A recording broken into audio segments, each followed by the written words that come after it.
Contract law किसी भी economy की बिल्कुल रीढ़ की हड्डी होता है।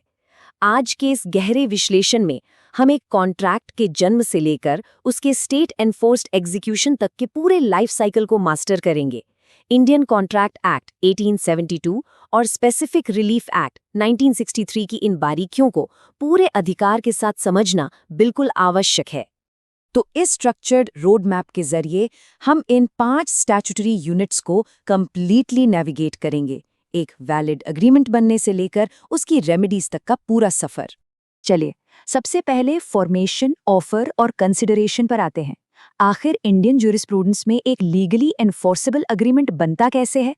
देखिए, कानून की नज़र में फाउंडेशन स्ट्रांग होनी चाहिए। सेक्शन 10 4 स्टैट्यूटरी इसेंशियल्स को स्ट्रिक्टली मैंडेट करता है: free consent, competent parties, lawful consideration और लॉफुल ऑब्जेक्ट। अगर इनमें से एक भी एलिमेंट मिसिंग है ना, तो फाउंडेशन कंप्लीटली कोलैप्स हो जाती है और कॉन्ट्रैक्ट का अस्तित्व वहीं पर शून्य हो जाता है। अब कॉन्ट्रैक्ट फॉर्मेशन में सेक्शन 4 को मास्टर करना बेहद जरूरी है। पोस्टल रूल का मैकेनिज्म बड़ा ही इंटरेस्टिंग है। जैसे ही एक्सेप्टेंस का लेटर पोस्ट होता है, लीगल लायबिलिटी प्रपोजर को तुरंत बाइंड कर लेती है।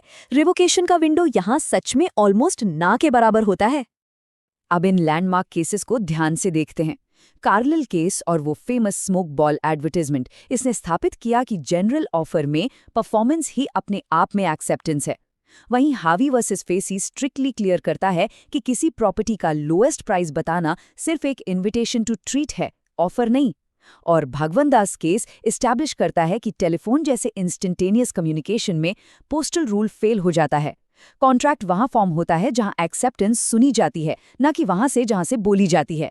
यहाँ इंडियन और इंग्लिश लॉ का एक बहुत ही क्रिटिकल डिफरेंस सामने निकलकर आता है।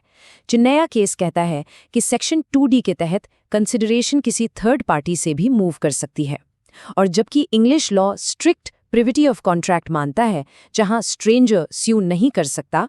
इंडियन कोर्ट्स कृष्णालाल केस के मुताबिक फैमिली अरेंजमेंट के बेनिफिशरीज को पूरा संरक्षण देती हैं। वो सूट फाइल कर सकते हैं, भले ही वो स्ट्रेंजर टू कॉन्ट्रैक्ट हो। आगे बढ़ते हैं हमारे दूसरे फेस पर, कैपेसिटी और फ्री कंसेंट। एक एग्रीमेंट को लीगली किन सख्त टेस्ट से गुजरना पड़ता है और कंसेंसस एड आइटम यानी मीटिंग ऑफ माइंड्स कितना जरूरी है, आइए देखते हैं। नियम यहाँ बिल्कुल एब्सोल्यूट है। जैसे मोरी बीबी केस ने हमेशा के लिए स्थापित कर दिया कि एक माइनर की कॉन्ट्रैक्ट करने की कैपेसिटी 0 होती है और ऐसे कॉन्ट्रैक्ट्स वॉइड एब इनिशियो होते हैं, कोई रेस्टिट्यूशन नहीं मिलती। वहीं रंगन नायक अम्मा केस में देखा गया कि कोर्जन सिर्फ फिजिकल वायलेंस तक सीमित नहीं है। किसी डेड बॉडी को अनलॉफुली डिटेन करना भी सेक्शन 15 के तहत कोर्जन की श्रेणी में आता है, जिससे कॉन्ट्रैक्ट वॉइडेबल हो जाता है।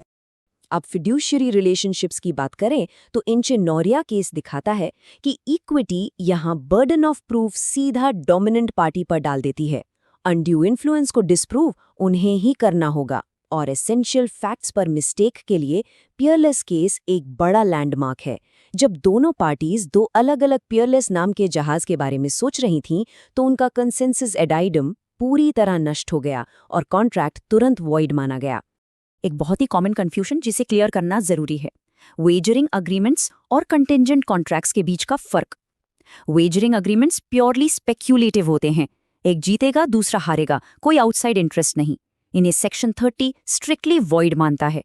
लेकिन वैलिड कंटिंजेंट कॉन्ट्रैक्ट्स जो सेक्शन 31 के तहत आते हैं, उनमें पार्टीज का इवेंट के होने या न होने में रियल कमर्शियल इंटरेस्ट होता है, इसलिए वो लीगली वैलिड होते हैं।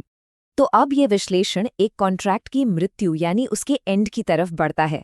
लीगल ऑब्लिगेशंस फॉर्मली डिस्चार्ज कैसे होती हैं, चलिए देखते हैं। यहाँ सेक्शन 62 पार्टीज को एक बेहद शक्तिशाली मैकेनिज्म ऑफर करता है, नोवेशन। इसके जरिए पार्टीज म्यूचुअल कंसेंट से अपने पुराने एग्रीमेंट को पूरी तरह एक नए एग्रीमेंट से सब्स्टिट्यूट कर सकती हैं। इस प्रोसेस में ओरिजिनल ड्यूटीज लीगली डिस्चार्ज हो जाती हैं और बिल्कुल एक नया सफर शुरू होता है। लेकिन क्या हो अगर सिचुएशन कंट्रोल से बाहर हो जाए? फ्रस्ट्रेशन ऑफ कॉन्ट्रैक्ट को समझना आवश्यक है। इंग्लिश लॉ में टेलर वी कॉल्डवेल कहता है कि स्पेसिफिक सब्जेक्ट मैटर जैसे एक म्यूजिक हॉल का जल जाना कॉन्ट्रैक्ट को फ्रस्ट्रेट करता है। लेकिन इंडिया में सत्यव्रता घोष केस ने तय किया कि सिर्फ डिले या कमर्शियल हार्डशिप काफी नहीं, ऑब्लिगेशन का रेडिकली डिफरेंट होना जरूरी है। और अगर ब्रीच टाइम से पहले हो तो हॉटस्टर केस के मुताबिक एंटिसिपेटरी ब्रीच में परफॉर्मेंस डेट का इंतजार करने की जरूरत नहीं, तुरंत डैमेजेस के लिए सूट फाइल किया जा सकता है। लेकिन जब अग्रीमेंट्स टूटते हैं तब कानून शांत नहीं बैठता। यहाँ एंट्री होती है क्वाजी कॉन्ट्रैक्ट्स और रेमेडीज की। अनजस्ट एनरिचमेंट को रोकना और अग्रीव्ड पार्टी को मुआवजा दिलाना लॉ की प्राइमरी ड्यूटी बन जाती है। क्वांटम मेरिट, इसका मतलब है as much as is deserved. ये एक ऐसी पावरफुल इक्विटेबल रेमेडी है जो इंश्योर करती है कि कोई भी पार्टी दूसरे के पार्शियल परफॉर्मेंस का अनजस्ट फायदा ना उठा सके। कानून का सीधा सा नियम है, अगर काम किया गया है और कॉन्ट्रैक्ट बीच में ही वॉइड या ब्रीच हो जाए तो रीजनेबल और राइटफुल कॉम्पनसेशन तो मिलना ही चाहिए। तो चलिए रेमेडीज के इन 3 पिलर्स पर फोकस करते हैं। पहला, शिवा प्रसाद केस, जहां सेक्शन 72 अप्लाई होता है। मिस्टेक से दिया गया पैसा वापस लौटाना ही होगा, जिससे अनजस्ट एनरिचमेंट रुके। दूसरा, डैमेजेस कैलकुलेट करने के लिए हेडली वर्सेस बैक्सनडेल का स्ट्रिक्ट 2 लिम्ब टेस्ट अप्लाई होता है, जो नेचुरल लॉस और कॉन्टेम्पलेटेड स्पेशल लॉस को लिमिट करता है। और सबसे महत्वपूर्ण, पाइजो केस स्थापित करता है कि अग्रीव्ड पार्टी की एब्सोल्यूट ड्यूटी है कि वो हाथ पर हाथ रखकर न बैठे, बल्कि अपने खुद के लॉसेस को मिटिगेट करे। अब एक कॉन्सेप्ट जहां लोग अक्सर फंसते हैं, लिक्विडेटेड डैमेजेस और पेनल्टी। सेक्शन 74 के तहत Indian courts in superficial labels के आगे देखती हैं। कानून किसी भी ऐसी पीनल सम को इन्फोर्स करने से इनकार करता है जो डिसप्रोपोर्शनेट हो और प्योरली इन टेरोरेम या डराने के लिए डाली गई हो। ऐसे केसेस में अदालत स्टिपुलेटेड लिमिट तक सिर्फ और सिर्फ रीजनेबल कॉम्पेंसेशन ही अवॉर्ड करेगी। और अंत में ये चर्चा वहां पहुंचती है जो एनफोर्समेंट का सबसे बड़ा हथियार है, स्टेट की एब्सोल्यूट शक्ति, किसी एक्ट की एग्जैक्ट परफॉर्मेंस कंपेल करने की, यानी स्पेसिफिक रिलीफ एक्ट 1963। यहाँ 2018 अमेंडमेंट के पैराडाइम शिफ्ट को ऑब्जर्व करना होगा। इसने इंडियन कॉमर्स को सच में पूरी तरह बदल दिया है। प्री 2018 स्पेसिफिक परफॉर्मेंस एक डिस्क्रिशनरी एक्सेप्शन हुआ करता था, पर अब ये एक मैंडेटरी रूल है।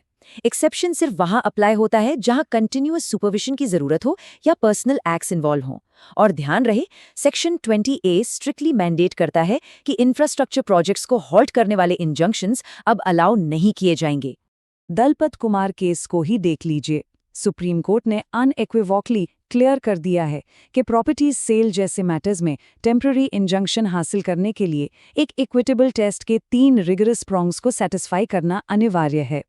पहला, प्राइमा फेशी केस। दूसरा, बैलेंस ऑफ कन्वीनियंस। और तीसरा, इररिपेरेबल इंजरी। इन तीनों के बिना कोर्ट कोई इंजंक्शन ग्रांट नहीं करेगी। एक और महत्वपूर्ण aspect, section 8 arbitration and conciliation act mandate करता है कि अगर वैलिड आर्बिट्रेशन क्लॉज है तो कोर्ट्स को डिस्प्यूट वही रेफर करना ही होगा। और कोविड-19 के अनप्रेसिडेंटेड ग्लोबल लॉकडाउन्स को याद कीजिए। हैलिबर्टन वी वेदांता केस ने डिफिनिटिवली तय किया कि ऐसी सिचुएशंस फोर्स मेजॉरे क्वालिफाई करती हैं। लेकिन इसका इम्पैक्ट क्या हुआ? कॉन्ट्रैक्चुअल ऑब्लिगेशंस टेम्परेरीली सस्पेंड जरूर हुई थी, लेकिन परमानेंटली डिस्चार्ज नहीं हुई। कानून ने अपनी स्ट्रक्चरल इंटेग्रिटी बनाए रखी। तो एक आखिरी चीज जो लीगल स्कॉलर्स के सामने एक बड़ा सवाल खड़ा करती है, जब स्पेसिफिक परफॉर्मेंस अब एक एक्सेप्शन नहीं बल्कि एब्सोल्यूट मैंडेटरी रूल बन चुका है, तो क्या मॉनेटरी डैमेजेस का थ्रेट इंडियन कमर्शियल कॉन्ट्रैक्टिंग में जल्द ही ऑब्सोलीट हो जाएगा? इसी विचारोत्तेजक सवाल के साथ लॉ ऑफ कॉन्ट्रैक्ट्स के इस अथॉरिटेटिव विश्लेषण को यहीं विराम देते हैं।